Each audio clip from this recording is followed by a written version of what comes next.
Hubo un tiempo en que parecía que todo ese dinero robado jamás volvería.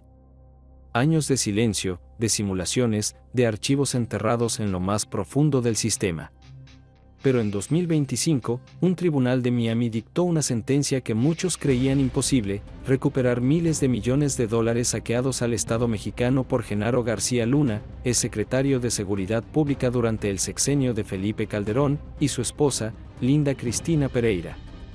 Entre 2009 y 2018, la pareja amasó una fortuna obscena, más de 625 millones de dólares a través de 30 contratos ilegales con la Policía Federal. El dinero fluía, se triangulaba y acababa en paraísos fiscales como Barbados, mientras México enfrentaba crisis de seguridad, desigualdad y corrupción impune. Durante mucho tiempo, parecía que este desfalco iba a quedar en la sombra. Pero la historia dio un giro inesperado cuando el gobierno de Andrés Manuel López Obrador, a través de la Unidad de Inteligencia Financiera liderada por Pablo Gómez y la Secretaría de Seguridad a cargo de Rosa Isela Rodríguez, inició una batalla legal inédita en cortes extranjeras. Presentaron una demanda civil en Florida, sabiendo que García Luna y su esposa habían instalado ahí su nueva vida con 19 propiedades de lujo, blindadas con empresas fachada. Durante el juicio, ambos se negaron a comparecer. Esa estrategia, que podría parecer arrogante o calculada, se volvió en su contra. El juez dictó sentencia a favor del Estado mexicano, asegurando todos los bienes e imponiendo una sanción triplicada. Lo que parecía solo un escándalo político se transformó en una cruzada judicial histórica. En total, la pareja deberá pagar 2.488 millones de dólares al gobierno mexicano, el equivalente a más de 48.000 millones de pesos. Una cantidad que por primera vez no es una promesa electoral ni una cifra abstracta, sino un fondo real que podría financiar políticas públicas tangibles, desde cubrir la pensión anual de todas las mujeres entre 60 y 64 años, hasta financiar la construcción de un nuevo tren de pasajeros. El caso García Luna dejó de ser una anécdota de impunidad para convertirse en símbolo de lo que ocurre cuando las instituciones actúan con voluntad y consistencia. Cuando se combina el trabajo de campo, la cooperación internacional y el poder de la ley, incluso los peores robos pueden ser castigados. Porque esta vez, la justicia sí llegó. Y llegó con fuerza. Una vez que el caso fue aceptado en la Corte Civil de Florida, lo que vino después fue una operación quirúrgica para rastrear, documentar y reclamar cada dólar desviado. Entre 2009 y 2018, mientras México vivía una de sus etapas más sangrientas por la guerra contra el narcotráfico, al interior del propio gobierno operaba una red que aprovechaba el caos para enriquecerse sin pudor.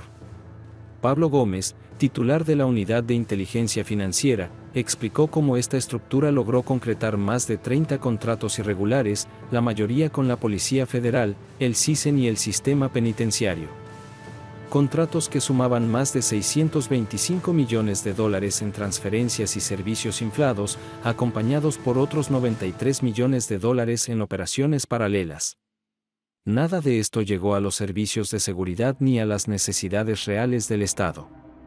Fue una extracción sistemática y silenciosa, realizada por una élite que se creía intocable.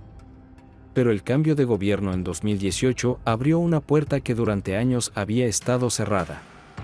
Las instituciones mexicanas, por primera vez en décadas, comenzaron a mirar hacia atrás con lupa. Se encontró que gran parte del dinero robado había sido canalizado hacia paraísos fiscales y empresas fantasma. ¿Y desde dónde operaban muchas de estas estructuras?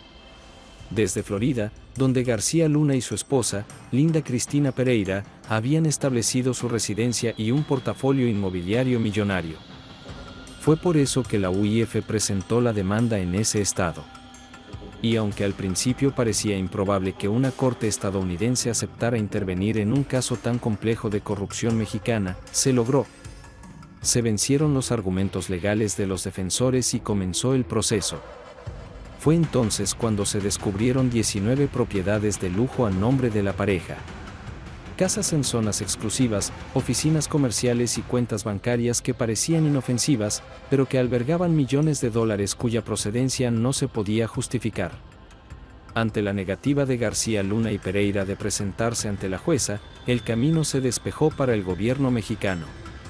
No hubo defensa, no hubo explicación, solo silencio.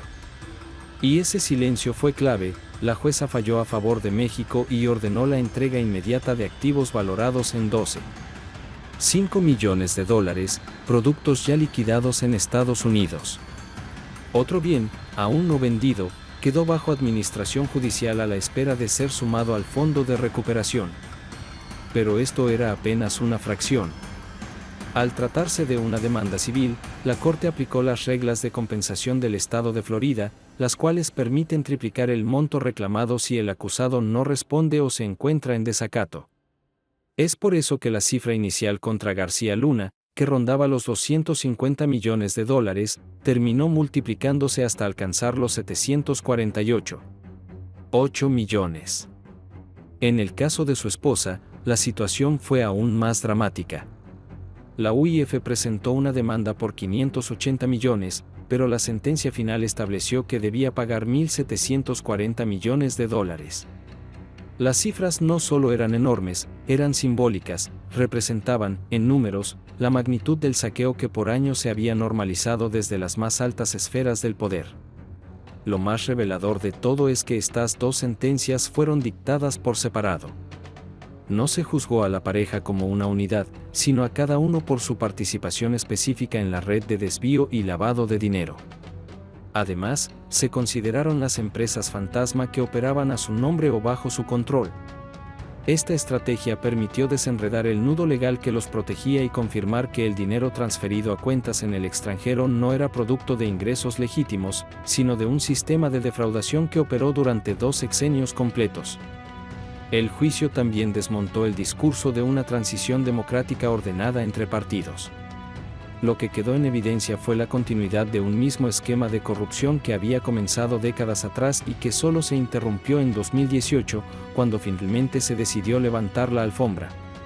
El verdadero punto de quiebre en esta historia no fue solo la sentencia, sino lo que reveló, que durante décadas México operó bajo una fachada democrática que escondía una maquinaria corrupta profundamente enraizada. Pablo Gómez fue claro al explicar que la llamada transición democrática, que se vendió al país como un cambio de rumbo, en realidad fue la continuidad maquillada de un sistema podrido desde los años 50. Nada cambió realmente, dijo, hasta el 2018. Y ese año, no por casualidad, coincide con la llegada de un nuevo gobierno que rompió con muchas de las viejas complicidades. Fue este cambio lo que permitió que la información que antes era cuidadosamente enterrada comenzara a salir a la luz. De no haber ocurrido, probablemente hoy seguiríamos hablando de García Luna como un arquitecto de la seguridad, en lugar de uno de los operadores más oscuros de la corrupción gubernamental. Y aunque la sentencia obtenida en Florida fue una victoria histórica, el caso aún no está cerrado. Gómez reveló que todavía hay otra resolución pendiente en esa misma corte. Un proceso que podría tener un desenlace inesperado, ya sea a través de una negociación entre las partes involucradas o mediante una nueva sentencia del jurado. El desenlace, aunque incierto, está próximo. Pero esto es solo en el terreno civil. En México, el proceso penal contra García Luna sigue su curso. Existen órdenes de aprehensión activas y la Fiscalía General está colaborando directamente con testigos clave para esclarecer a fondo toda la operación que, durante años, vació las arcas públicas bajo la apariencia de contratos legítimos.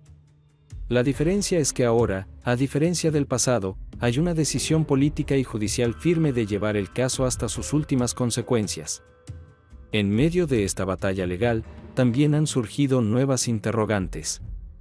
¿Cómo es posible que durante tanto tiempo nadie cuestionara el enriquecimiento inexplicable de un funcionario? ¿Cómo fue posible que el sistema financiero mexicano permitiera el libre flujo de capitales vinculados a operaciones ilegales sin levantar ninguna alarma? Gómez señaló que una de las grandes lecciones de este caso es la urgencia de reformar y blindar las instituciones que permiten o facilitan el lavado de dinero y la evasión fiscal. Al mismo tiempo, lamentó que aún existan actores dentro del Poder Judicial que, lejos de colaborar con la justicia, obstaculicen las investigaciones bajo argumentos técnicos que solo protegen a quienes más han robado. Sin embargo, pese a todo, este caso marca un antes y un después. Por primera vez, el dinero robado no solo fue rastreado, sino que está siendo regresado. Lo que está en juego ya no es solo la justicia de un caso aislado, sino el precedente que podría sentar para los próximos años. La posibilidad real de que cualquier funcionario, sin importar su jerarquía o su red de protección, pueda ser investigado, procesado y obligado a devolver lo robado. Eso nunca había pasado en México. Y el mensaje que se envía a la sociedad es claro: el país puede cambiar. No de la noche a la mañana, no sin resistencias, pero sí con instituciones decididas, información pública transparente y un pueblo que exige rendición de cuentas. La historia de García Luna ya no es solo la de un hombre poderoso caído en desgracia. Es la de un sistema que se creyó impune, hasta que la justicia tocó a su puerta.